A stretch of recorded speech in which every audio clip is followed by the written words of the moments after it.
So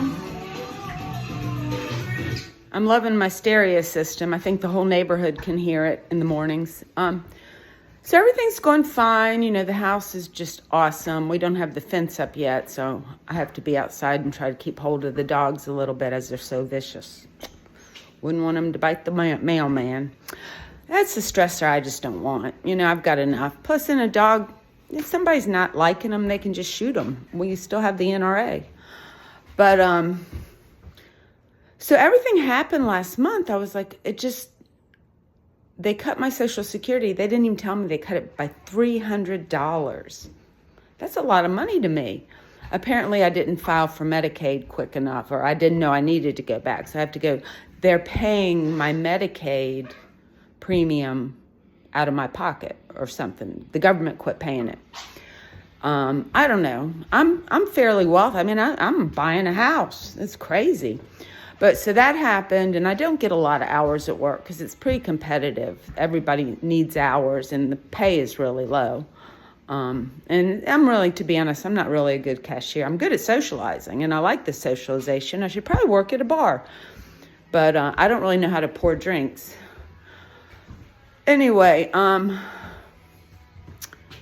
so then I got my electric bill, which included a deposit, and so that's like $400.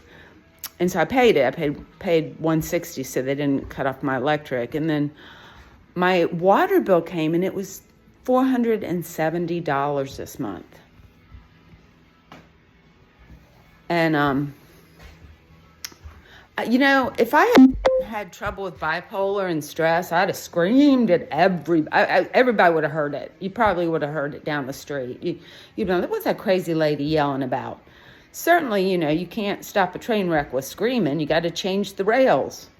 But luckily, my medications are working good. And I was very calm and cool and just kind of got through it. And I called my real estate lady and I said, who do they recommend to be the plumber? Because this could cost me thousands. And, you know, my homeowner's insurance is high anyway, and so it's got a $5,000 deductible. So you know, I'm like, as long as I pay the mortgage, I'll have a place to sleep. So I was good there, you know, and it's no fun sleeping on the street, I'll tell you that.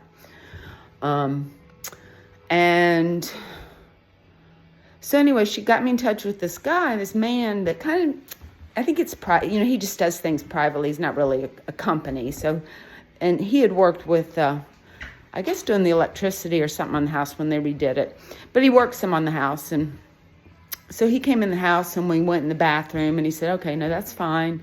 And then we went in the kitchen and I said, well, I don't think it's a refrigerator because it's not hooked up. He said, yes, it is hooked up. I said, no, it's not. The ice doesn't come out. He goes, well, you just have to turn it on.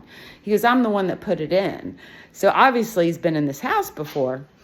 And so then he went under the house and was real super checking everything out. And he walked around the house and he saw kind of a soggy place right outside the bathroom. And he says, I think this is where it's at.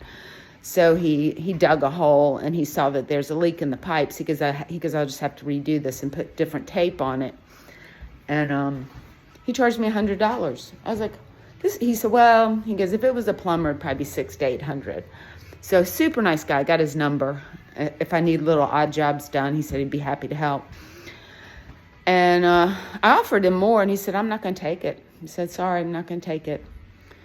But that's a community, you know? It's like, I love the community that I live in, even though we're all kind of dumb and, you know, bumpkins from the country and things.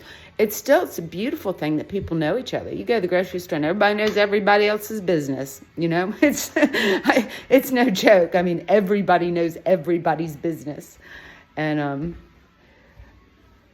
it's okay. You know, you're still loved and accepted for your flaws and your good things. I'm trying to think if there's anybody that people don't socialize or you know, no matter what their problems are.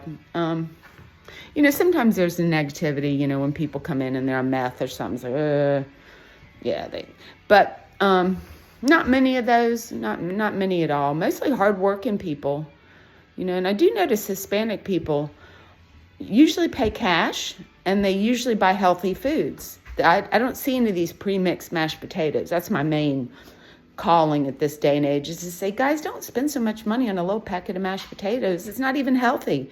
Get you a potato, mash it. It's not that hard.